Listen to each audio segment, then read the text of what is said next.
Boa noite a todos. Mais uma transmissão ao vivo nessa semana aí que a gente chama de Semana Santa, né? Fazendo referência aos últimos dias de Jesus. Apesar de alguns terem o entendimento de que isso talvez seja uma coisa de católico, né? Não é? Nós também protestantes temos no nosso calendário litúrgico de pregações e tudo mais uma semana dedicada a pregar sobre os últimos dias de Jesus e também a falar das coisas que se referem a esses dias, o significado de tudo isso, o peso desses dias para a fé cristã e como esses dias todos desembocaram no sacrifício, né, e na ressurreição do nosso Senhor Jesus. Então, nessa semana, a proposta é que você siga aí essa linha de leituras que foi colocada aí na página da IP Valinhos, né? E para que você se prepare para as lives à noite, tá? E à noite a gente fala sobre uma parte, não necessariamente sobre todos os versículos da leitura, mas nós falaremos e para que você fique aí por dentro do que está sendo dito, do que está sendo tratado, então faça essas leituras e dessa forma a gente vai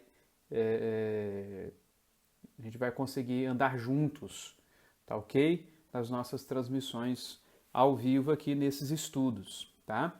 Escolhi logo depois, né? Eu vou pegar o vídeo, eu vou salvar esses vídeos e vou colocá-los também no meu canal no YouTube, para que todas as pessoas possam acompanhar, as pessoas da igreja possam, aqueles que não usam Facebook, também desfrutar desses estudos.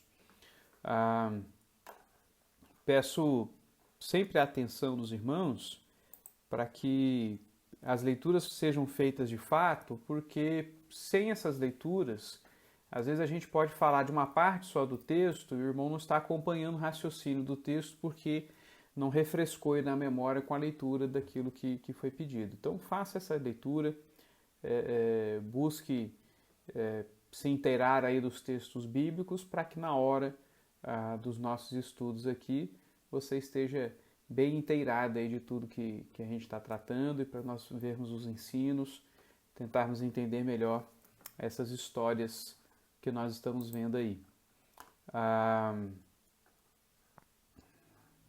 E o texto, né, eu escolhi para esse ano, né? Cada ano eu no meu pastorado aí eu sempre pegava textos de um evangelho, de outro evangelho. E esse ano eu escolhi Mateus, então vamos a partir do verso 26. E a partir do verso 26, do capítulo 26, aliás, perdão, nós vamos começar a ver alguns pontos importantes desses dias aqui. E eu acho muito interessante começar com o capítulo 26 aqui, nesse momento que nós iremos ler de uma mulher que derrama um bálsamo em Jesus, o significado disso, o peso disso e algumas coisas que Jesus está mostrando para os seus próprios discípulos. Então, antes de nós começarmos com a leitura da palavra, antes de nós começarmos a estudar o texto, vamos orar? Deus amado, eu quero lhe agradecer por esse tempo, lhe agradecer por mais uma vez podermos ler a tua palavra e compartilhar da tua palavra. Ajuda-nos nesse tempo a entendermos o que tu nos ensinas e assim, Senhor, estejamos prontos também a praticarmos, ó Deus, o que a tua palavra nos ensina. Faz isso, ó Deus, sobre nós, no nome de Cristo Jesus, o nosso Redentor. Amém, Senhor. Então, Mateus 26, a partir do verso 1. Tendo Jesus acabado todos esses ensinamentos, disse a seus discípulos: Sabeis que, daqui a 2 dias, celebrar-se-á a Páscoa, e o Filho do Homem será entregue para ser crucificado. Então os principais sacerdotes e os anciãos do povo se reuniram no palácio do sumo sacerdote, chamado Caifás, e deliberaram prender Jesus à traição e matá-lo. Mas diziam: não durante a festa, para que não haja tumulto entre o povo. Ora, estando Jesus em Betânia, em casa de Simão, o leproso, aproximou-se dele uma mulher, trazendo um vaso de alabastro cheio de precioso bálsamo, que lhe derramou sobre a cabeça, estando ele à mesa. Vendo isso, indignaram-se os discípulos e disseram: para que esse desperdício? Pois este perfume podia ser vendido por muito dinheiro e dar-se aos pobres. Mas Jesus, sabendo disto, disse-lhes: Por que molestais essa mulher? Ela praticou boa ação para comigo. Porque os pobres sempre os tendes convosco, mas a mim nem sempre me tendes. Pois, derramando este perfume sobre o meu corpo, ela o fez para o meu sepultamento. Em verdade vos digo, onde for pregado em todo o mundo este evangelho, será também contado o que ela fez para a memória sua. Então hoje é dia de nós lembrarmos dessa mulher. Hoje é dia de nós lembrarmos de alguém que, diferentemente dos discípulos, estava compreendendo melhor o seu discurso e do que os seus próprios discípulos. Se você analisar bem os capítulos anteriores aqui de Mateus, especialmente no Evangelho de João, isso é um pouco mais enfatizado, os discípulos eles tinham uma negativa muito grande em relação ao que estava por acontecer com Jesus. Eles não encaravam de uma forma muito tranquila o que Jesus dizia sobre si mesmo, que convinha que o Filho do Homem padecesse, morresse, ressuscitasse ao terceiro dia. Eles não aceitavam isso de uma forma muito boa e muito confiante, entendendo quem era Jesus e que, portanto, eles deveriam confiar no que Jesus estava falando. Mas chega uma mulher que sabe quem é Jesus, entende quem é Jesus, percebe a grandeza de quem é a pessoa de Jesus e derrama sobre ele algo extremamente valioso. Algo que, como o próprio Judas falou, segundo o Evangelho de João, poderia ser vendido por 300 denários. Né? Aqui há uma certa distinção entre Mateus e João, porque Mateus enfatiza o fato de que todos os discípulos entraram nessa onda, mas João parece colocar mais peso sobre Judas e revelar que Judas foi aquele que puxou o carro, inclusive dando esse valor específico, vamos vender por 300 denários. E, na verdade, isso tudo não passava de uma falsidade, uma hipocrisia por parte de Judas, porque Judas não tinha nenhum interesse em ajudar os pobres, né? Segundo João, ele metia a mão na bolsa de dinheiro e por isso ele queria que entrasse 300 denários ali dentro da bolsa de dinheiro. Não é difícil, portanto, entender a conexão desse acontecimento, a conexão desse tipo de raciocínio que estava transparecendo aqui no discurso dos discípulos, e especificamente em Judas, com o que depois a história vai nos contando, de que Judas foi vender sua fidelidade a Jesus por 30 moedas de prata. Então ele já tinha esse espírito, ele já tinha essa inclinação. Então nós percebemos que Jesus está cercado por discípulos que entendem muito pouco do que está para acontecer, tem uma negativa muito grande. O próprio Pedro foi um que, quando ouvia Jesus falando de seus sofrimentos, dizia: Senhor, por que quer isso? Não diga isso sobre você mesmo, se livra disso. E Jesus ralha com ele, dizendo: apartai-vos de mim, porque não cogito das coisas de Deus. Né? Arreda-te, Satanás, Jesus disse a Pedro. Então Jesus está ali, na verdade, nesses momentos finais, elaborando um cenário em que os discípulos se tornam um foco negativo enquanto ele está operando a sua obra. Eu quero que você faça esse exercício aí na sua casa, além de ler esses versos que eu postei aí, está aí no Facebook, está aí no grupo da igreja.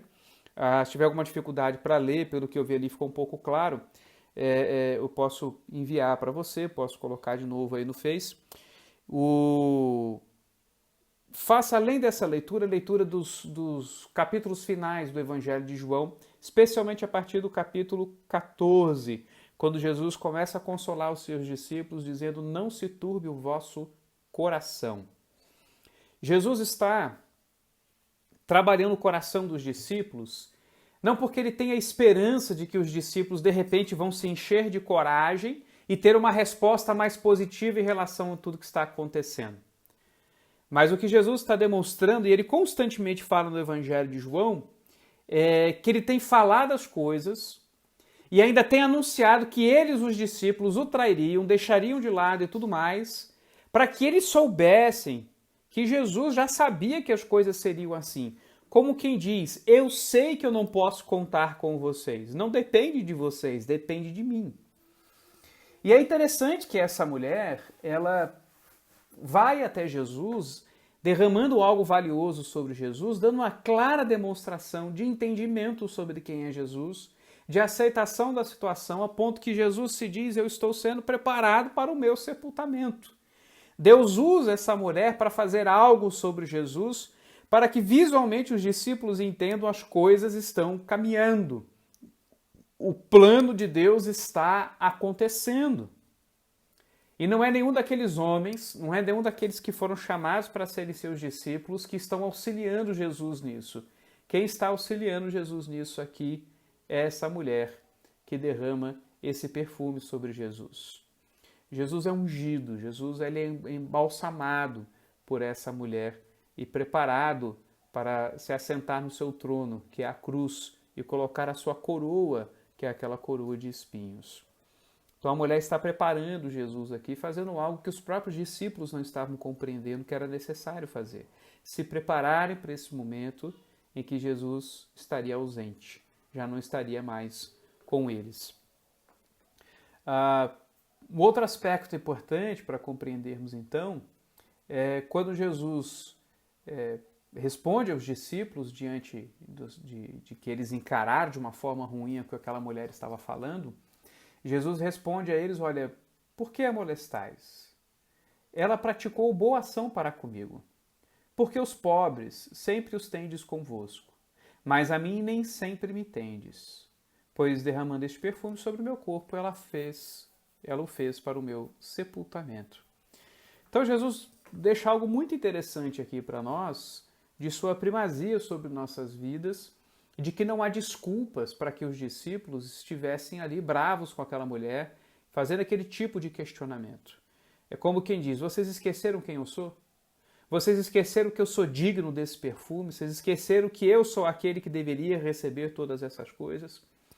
Então, justamente porque os discípulos não estão compreendendo o lugar de Jesus, é porque também os discípulos não estão compreendendo que tudo isso é necessário e eles deveriam estar alegres de que o plano eterno de Deus está se cumprindo. E Deus usa essa mulher para dar mais um passo nessa direção e para que os discípulos vejam, olha, o plano está transcorrendo, as coisas vão acontecer como devido e vocês estão ficando de lado. Eles ficam de lado agora, obviamente, porque depois Deus os enche de seu poder no Espírito Santo, como nós vemos em Atos. Mas o que nós estamos vendo aqui é Jesus deixando a clara demonstração. Ele não depende dos discípulos, ele não depende de qualquer apoio do ser humano, ele não dependia das autoridades judaicas, tampouco dessa mulher que eu estava embalsamando aqui para o seu sepultamento. Tudo estava sobre os seus ombros. E justamente por ser Jesus essa pessoa tão grandiosa, tão necessária para as nossas vidas, é que os discípulos deveriam estar naquele momento alegres porque alguém reconhece o lugar de Jesus a ponto de derramar sobre Jesus algo tão caro. E essa é uma questão que nós temos de ter em nosso coração. Compreender que o melhor que nós temos deve ser dedicado a Jesus. Nós não podemos usar qualquer tipo de desculpa, qualquer tipo de subterfúgio, de argumentativo, para tentar dizer que nós devemos abandonar certas coisas que nós fazemos a Cristo porque eu fui pensar no próximo, eu fui fazer algo para alguém, fui abençoar uma vida. Cuidado com isso. Jesus tem primazia sobre nós, inclusive sobre as obras que nós vamos fazer que beneficiam os outros. Porque antes de querer abençoar o próximo, devemos nos submeter a Deus, devemos entregar a Deus aquilo que lhe é devido. Então esse é o momento de nós lembrarmos de uma mulher que estava participando do plano eterno de Deus, colocando diante dos discípulos a clara noção de que esse plano está transcorrendo, de que as coisas estão se encaminhando, Jesus vai morrer e eles ainda não estão preparados para isso. Enquanto isso, aquela mulher veio preparar Jesus, veio embalsamá-lo, trazer aquele perfume para o seu sepultamento. Queridos, graças a Deus porque essa semana transcorreu. Graças a Deus por esses últimos momentos da vida de Jesus. Graças a Deus. Satanás não foi capaz de, nem mesmo quando os discípulos foram medrosos, de interromperem o plano de Deus para a salvação de nós, seu povo. Graças a Deus por isso, graças a Deus pela vida dessa mulher que preparou o nosso Senhor, graças a Deus pela vida dessa mulher que entendeu e olhou para o nosso Senhor Jesus como alguém que era digno de receber algo tão valioso sendo derramado sobre ele. Graças a Deus por isso. Graças a Deus, porque o plano do Senhor depende unicamente de Cristo Jesus. E é por isso que podemos nos dizer mais que vencedores, porque quem lutou e venceu foi o nosso Redentor. Vamos orar mais uma vez? Deus amado, obrigado pela vida desta mulher, ó Deus, que hoje, quando nós lembramos do Teu Evangelho, lembramos dela também. Obrigado porque ela demonstrou, ó Deus, com sua atitude, que o Teu plano estava transcorrendo. Demonstrou, Senhor, como muitas vezes até aqueles que estão mais próximos, ó Pai, não conseguem aceitar, perceber, entender qual é o Teu plano, qual é a Tua vontade. E por isso te bendizemos, Senhor, porque diante muitas vezes da apatia dos discípulos, Tu levantavas meios e pessoas para que Teu plano transcorresse, as coisas fossem exatamente do modo como Tu desejaste que fossem, ó Deus. Que isso alimente nossa segurança, que isso nos faça lembrar, ó Pai, que tudo deve ser dedicado a Ti, que ninguém é mais merecedor, ó Deus, do que o melhor do que temos, do que é nosso Senhor Jesus, ó Pai.